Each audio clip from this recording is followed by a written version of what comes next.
अगर मैं आपसे कहूं कि जब ईरान की सरकार ने ट्रंप का वो काला सच पूरी दुनिया के सामने टीवी चलाकर दिखा दिया ना, अरे भाई साहब, तब से ट्रंप इतना बौरा चुके हैं कि ये सोच रहे हैं कि अब मैं क्या कर दूं इस दुनिया के अंदर।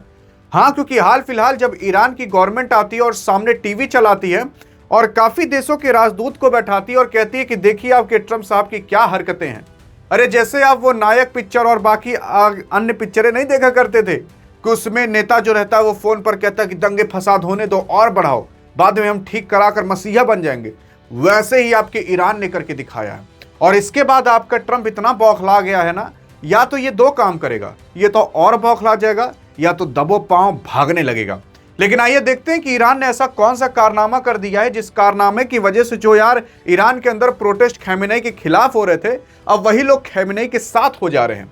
देखने की कोशिश करोगे तो ईरान के ही मिलिट्री वालों ने ये पोस्ट डाला है।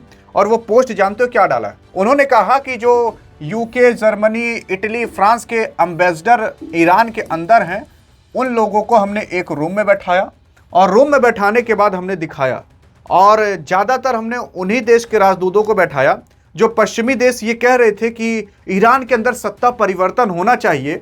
आज हमने दिखा ही दिया कि आखिरकार देखिए कि गलती किसकी है। टीवी पर खुद देख लीजिए। लेकिन टीवी पर क्या दिखाया मैं भी आपको बताता हूं, लेकिन पहले ये राजदूत तो समझ लेते हैं।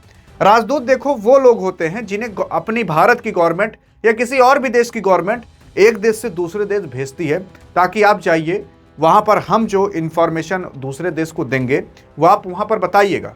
अरे जैसे कि मान लेते हैं ये इंडिया है और ये ईरान है, तो इंडिया एक आदमी को भेजेगा और वो आदमी ईरान के अंदर जाएगा। ईरान उसको एक अच्छा सा घर देगा और उस घर की इतनी पावर रहेगी कि अगर वो राजदूत उस घर के अंदर है तो परिंदा भी पर नहीं मार सकता, मतलब वही पुलिस आर्मी उसके घर में घुस नहीं सकती। यानी कि जो आपका राजदूत होता है, मान लेते हैं भारत और ईरान में कभी लड़ाई भी हो जाए तब भी राजदूत को कभी कोई छू नहीं सकता। लेकिन देखने की कोशिश करोगे तो ऐसे भारत अपने राजदूतों को कई अलग अलग देशों में बैठा कर रखा है, वैसे ही अलग अलग देश वाले अपने राजदूत ईरान के अंदर, अमेरिका के अंदर, इंडिया के अंदर बैठा कर रखते हैं।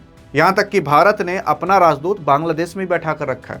जब भारत को वो इन्फॉर्मेशन बांग्लादेश की गवर्नमेंट को देनी रहती है तो भारत वो राजदूत तक इन्फॉर्मेशन पहुँचा देता है और वो इन्फॉर्मेशन राजदूत उनकी गवर्नमेंट को दे देता है, बांग्लादेश वालों को, जिसकी वजह से इस तरीके से बातचीत होती रहती है। और वैसे ही ईरान के अंदर कई अन्य देश के राजदूत थे और उन्हीं राजदूतों को एक हॉल में बैठाया जाता है। उसके बाद टीवी पर एक ठो फिल्म चलाई जाती है, लेकिन ये फिल्म कोई इसमें हीरो वीरो नहीं रहता, ये रियल लाइफ की फिल्म होती है। या असल में यहाँ पर एक कैमरे में पूरा का पूरा कैद हो चुका था और उसमें जानते हो क्या कैद हुआ था? अरे वो काले चिट्टे कैद हो चुके थे जो आज तक ईरान से कभी बाहर नहीं आए थे। असल में ये कैद हुआ था कि जो ईरान के अंदर प्रोटेस्ट हो रहा है, आप देखिए वहां पर जो लोग मर रहे हैं वो ईरान की गवर्नमेंट या ईरान की मिलिट्री नहीं मार रही है। असल में उसी प्रोटेस्ट यानी कि उसी कार्यकर्ताओं में से कुछ ऐसे लोग हैं जो कि बंदूक लेकर, चाकू लेकर निकल रहे हैं और धड़ाधड़ गोली बरसाना चालू कर रहे हैं आम जनता पर। और फिर नाम बदनाम हो रहा है ईरान का कि ईरान की गवर्नमेंट यानी कि ईरान के सुप्रीम लीडर या ईरान की मिलिट्री वाले यहाँ पर गोली बरसा रहे हैं और आम जनता को मार रहे हैं। और कुछ समय पहले आपके ट्रंप चाचा ने भी ये ट्वीट किया था और कहा था कि अगर ईरान कार्यकर्ताओं पर, प्रोटेस्टर्स पर कुछ करेगा कड़ी कार्रवाई, तो हम उसके ऊपर भी कुछ ना कुछ कड़ी कार्रवाई करेंगे, क्योंकि हम ईरान के साथ हैं, ईरान के लोगों के साथ हैं। और इसी वजह से ईरान ने मतलब पूरा का पूरा भांप लिया था, अब अमेरिका कभी भी अटैक कर सकता है। और ये जो पश्चिमी देश थे वो लोग भी कह रहे थे कि हाँ, ईरान के अंदर सत्ता परिवर्तन होना चाहिए, सरकार बदलनी चाहिए, किसी और को बैठाना चाहिए। लेकिन बहरहाल आप देखने की कोशिश करोगे तो यहाँ पर जो बैठे राजदूत है ना, ये राजदूत कहीं और के नहीं बल्कि उसी पश्चिमी देश के हैं जो ये कह रहे थे कि सत्ता परिवर्तन होना चाहिए, और उन्हीं लोगों को ये फिल्म दिखाई जाती है। असल में कोई फिल्म से हीरो वीरो, ये रिकॉर्डेड फिल्म नहीं थी, किसी कैमरे से रिकॉर्ड हो गई थी और वहां दिख रहा था कि भाई साहब देखिए ये जो प्रोटेस्ट हो रहा है उसी में से कोई आदमी आकर गोली चला रहे हैं। अब वो गोली चलाने वाला क्या पता ईरान का हो सकता है, क्या पता अमेरिका का हो सकता है, पाकिस्तान का हो सकता है, किसी अन्य देश का हो सकता है। तो ईरान यही बताना चाह रहा है कि देखो भाई साहब, हम कुछ नहीं कर रहे, इसी प्रोटेस्टर में से कुछ ऐसे आदमी हैं जो कि उसमें से भेड़िए का रूप लेकर लोगों पर गोली चला रहे हैं और नाम हमारा बदनाम कर रहे हैं। और फिर भाई साहब आपके ईरान ने यह भी कह दिया कि अभी कुछ समय पहले जब अमेरिका के एक एजेंट ने किसी एक महिला को मार दिया, और जब ट्रंप चाचा से पूछा गया तो ट्रंप चाचा ये कहते हैं कि देखिए हमारे जो एजेंट ने मारा है ना, वो अपने सेल्फ डिफेंस में मारा है। तो भाई साहब अब इसी पे ईरान भी खेला खेल चुका है। ईरान ने कह दिया है कि अब देखिए, अगर आप कह रहे हो कि सेल्फ डिफेंस में मारा है ना, तो अब ये जो लोग कार्यकर्ता गोली चला रहे हैं, इन पर जब हम एक्शन लेना चालू करेंगे तो ये मत कहिएगा कि हम प्रोटेस्टर्स के साथ हैं, हम भी अपने सेल्फ डिफेंस में इन पे गोली चलाएंगे। और जब इन पर गोली चलना चालू होगी तो भाई साहब बहुत भयानक रूप हो जाएगा आपकी ईरान के अंदर। और जब ईरान के अंदर ये टीवी पर पूरी की पूरी दिखाई जाती है काला चिट्टा ना, और ट्रंप के बारे में बताया जाता है कि ट्रंप के जब लोग किसी को मार देते हैं तो ट्रंप क्या कहता है और अब हम क्या कहेंगे, तो भाई साहब ईरान के लोग जो प्रोटेस्ट कर रहे थे खमेनेई के खिलाफ, यानी कि ईरान के सुप्रीम लीडर के खिलाफ, अब वही लोग खमेनेई के साथ हो चुके हैं। मतलब अब उनको भी पता चल चुका है कि अरे यार, ये तो गवर्नमेंट नहीं करा रही, असल में इसी प्रोटेस्टर में से कुछ ऐसे काले भेड़िए हैं जो कि मारने उड़ने का काम कर रहे हैं और इस दंगे को भड़काने का काम कर रहे हैं। आप खुद से एक बार इमेजिन कर सोचिए कि आप एक जगह बीच में खड़े हो और किनारे किनारे कम से कम 10,000 लोग हैं। अब आप सोच कर देखिए कि 10,000-10,000 लोग कितने होते हैं।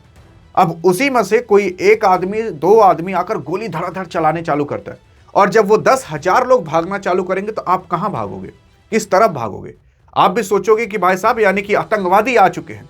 वैसे ही सेम ईरान के अंदर हो रहा है, कुछ लोग गोली चलाने का काम कर रहे हैं और आतंक पूरे देश के अंदर फैल रहा है। और ये गोली चलाने का काम, जैसे कि जब सत्ता परिवर्तन कराया जाता है ना, तो दूसरा देश इस तरीके से कुछ लोगों को भेजता ताकि तुम जाओ वहां पर दंगे फसाद कराओ अलग अलग जगह पर।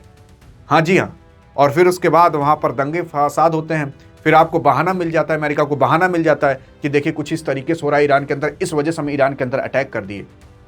मतलब अन्य चीजें होती हैं। आप देखने की कोशिश करोगे तो जब ऐसा आपकी ईरान ने पूरा पूरा काला चिट्टा दिखाया और ट्रंप के बारे में भी बताया ना, तो ट्रंप को भाई साहब इतना बौखला चुका है कि बहुरा चुका है। जान दी इतना बहुरा चुका है, उतना तो भाई साहब जब गर्मी आती है ना तो उतना आम नहीं बहुराता जितना ये बहुरा चुका है। असल में उतना काला सांड भी नहीं बहुराता जितना लाल कपड़े को देखकर जितना भी ट्रंप बहुरा हो चुका है। असल में ट्रंप तुरंत ही ट्वीट करता है और कहता है कि अब अगर कोई भी ईरान से कुछ भी खरीदता बेचता, यानी कि इस्लामिक रिपब्लिक ऑफ ईरान से अगर कुछ भी बिजनेस करता है तो उसके ऊपर तुरंत हम 25% का टैरिफ मारेंगे, कोई भी बिजनेस करेगा तो। अब 25% का टैरिफ किस पर पड़ सकता है? असल में ये कह रहा था main China, UAE, Turkey, Iraq, India, Pakistan, Russia, Afghanistan, Armenia, अब बहुत सारे ऐसे देश हैं जो कि आपके ईरान से बिजनेस किया करते हैं, इंपोर्ट एक्सपोर्ट कुछ खरीदते कुछ बेचा करते हैं। देखो बिना इंपोर्ट एक्सपोर्ट की दुनिया नहीं चल सकती। कुछ भारत के अंदर कमी है तो भारत दूसरे देश से खरीदता है, कुछ दूसरे देश के अंदर कमी है तो वो भारत से खरीदता है। इस तरीके से दुनिया चलते रहती है। अब ईरान से भी लोग खरीदते बेचा करते थे, जो ईरान के पास था वो ईरान दूसरे देश को देता था, जो ईरान के पास नहीं था वो दूसरे देश से खरीदता था। अब यही ट्रंप वो कह रहा है कि अगर कोई इन सब देशों से खरीदा तो हम उसके ऊपर 25% का टैरिफ वापस से मारेंगे। अब आप खुद सोच कर देखिए कि भारत बहुत बड़ा ग्राहक है और ईरान भी भारत के लिए बहुत बड़ा ग्राहक है, तो भारत कुछ वहां पर देता है, वहां से कुछ खरीदता है। अब भारत अगर कुछ खरीदे बेचेगा, यानी कि भारत के ऊपर 25% टैरिफ और मार देंगे। भारत के ऊपर 50% टैरिफ पहले से ही लगा, यानी कि टोटल 75% का टैरिफ हो जाएगा। अब आप खुद सोचकर देखिए कि ऐसे ही भारत के ऊपर नहीं, कई सारे ऐसे देश हैं जिनके ऊपर टैरिफ लगा हुआ है, उनके ऊपर 25% का टैरिफ एडिशनल लग जाएगा। और अगर ऐसा होता है तो भाई साहब अब ईरान के अंदर नहीं, अब ये काम होगा आपके अमेरिका के अंदर। अमेरिका के अंदर क्यों होगा पता है? मान लेते हैं कि भारत यहाँ से पैरासीटामोल यानी कि कोई कॉल पॉल वाली दवाई अमेरिका के अंदर भेजता है, मान लेते हैं कि 100 रुपया भेजता है या $100 आप ले सकते हो। अब अगर भारत के ऊपर 75% यानी कि 50 तो पहले 25 और मार देगा तो 75% हो जाएगा, तो यही जो $100 की दवाई है वो $175 में बिकेगी, यानी कि इतना महंगा हो जाएगा। अब आप खुद सोच कर देखिए कि $1000 की चीज $1750 की हो जाएगी, इतनी महंगाई बढ़ जाएगी वहां पर। और जब अमेरिका के लोगों को जिब्वा खाली होगा, कहेंगे भाई ये पैसा है भी नहीं किया, कहां से इतनी महंगाई हो गई है, तो अमेरिका के लोग तब सड़क पर उतरेंगे और हाय हाय करेंगे वहां की गवर्नमेंट के लिए। कहेंगे कि तुम्हें यार सरकार हम बनाए थे, तुम गरीबी कम करो, तुम गवर्नमेंट हो, तुम्हें नौकरी देना चाहिए और महंगाई कम करनी चाहिए। तुम सभी देशों के ऊपर टैरिफ मार मार कर यार हमारी जान खा गए हो।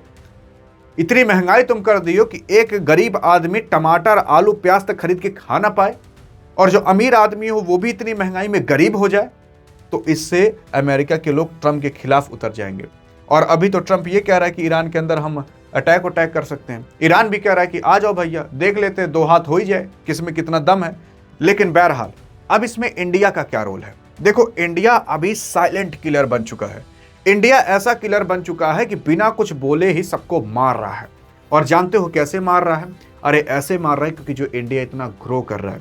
क्योंकि अगर भारत के ऊपर ये टैरिफ लगाएगा तो इसमें भारत का घाटा नहीं, अमेरिका का घाटा है। क्योंकि भारत ने जानते हो कि 22 से 24 कंट्री ऐसी वापस से ढूंढ ली है कि अगर हमें अमेरिका में बेचने को नहीं मिला ना तो हम इन 24 कंट्रियों में बेच लेंगे। और ये भी कह दिया कि भाई साहब अगर हम आपके देश के अंदर बेचेंगे ना तो हम ये डॉलर में ट्रांजैक्शन नहीं, लोकल करेंसी में ट्रांजैक्शन मारेंगे। हम रुपया देंगे, तुम अपने देश की करेंसी दे देना, हम एक्सेप्ट कर लेंगे, तुम भी। और ये 24 देशों से बात हो चुकी है और एक्सेप्ट हो भी चुका है। मतलब दुनिया डी डॉलराइजेशन की तरफ बढ़ना चालू कर दी है। और जितना ईरान ये सारी चीजें जितना अमेरिका ये सारी चीजें करता रहेगा उतना ही ज्यादा लोग डॉलर को छोड़ते चले जाएंगे, क्योंकि अमेरिका के ऊपर से लोगों का विश्वास उठता चला जाएगा। और यही भारत कर रहा है। और भारत जान रहा है कि इतना विश्वास करना अमेरिका के ऊपर काफी घातक हो सकता है। इस वजह से भारत ने पहले ही 22 से 24 देश खोज लिए हैं। तो भारत का कोई नुकसान नहीं। जो अमेरिका के अंदर बेचता था वही इन 24 देश के अंदर बेचेगा, आराम से भारत का निकल जाएगा। लेकिन अब सोच कर देखिएगा, अगर भारत ना बेचे तो वहां पर दवाइयां पहुंच ही नहीं पाएंगी। यार किसी को बुखार उखार होगा ना, जुकाम उखाम, दवाई नहीं ले पाएगा, खांसी उसी आएगी। भारत सिरप भेजता था, कहां सिरप पूरप पी पाएंगे ये लोग अमेरिका वाले? भाई साहब खांस खांस के मर जाएंगे। हाँ मतलब अगर सभी देश सब कुछ देना बंद कर दें, इतना टैरिफ लगे वहां पर बिके ही ना, तो अमेरिका के लोग भाई साहब खाए पिएंगे क्या? और इतनी महंगाई हो जाएगी, इतना महंगा महंगा खरीदेंगे, भाई साहब पागल हो जाएंगे वो लोग।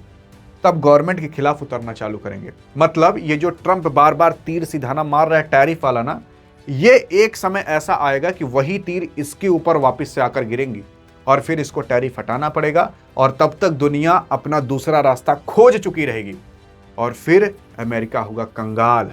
क्योंकि जब दुनिया के पास दूसरा रास्ता रहेगा तो क्या जरूरत है अमेरिका की? और ईरान, भारत, रशिया, चाइना यही सब करना चाह रहे हैं। क्या लगता है कि जितना ट्रंप ये सब करता रहेगा चक्कर पकड़, उतना ही दुनिया का फायदा है? अब आई थिंक आपको समझ में आ गया होगा कि टैरिफ का खेल इस पर ही भारी पड़ेगा, दुनिया पर नहीं। दुनिया तो अपना दूसरा रास्ता खोज लेगी, ये कहां जाएंगे भाई साहब। लेकिन अगर ऐसी अधिक जानकारी चाहिए तो उसके लिए हमने आपके लिए एक स्पेशल टेलीग्राम चैनल बना दिया है। डिस्क्रिप्शन में लिंक है, जाकर फॉलो कर सकते हो। वहां पर आपको ऐसी अप टू डेट नॉलेज मिलती रहेगी। तब तक के लिए जय हिंद, जय भारत।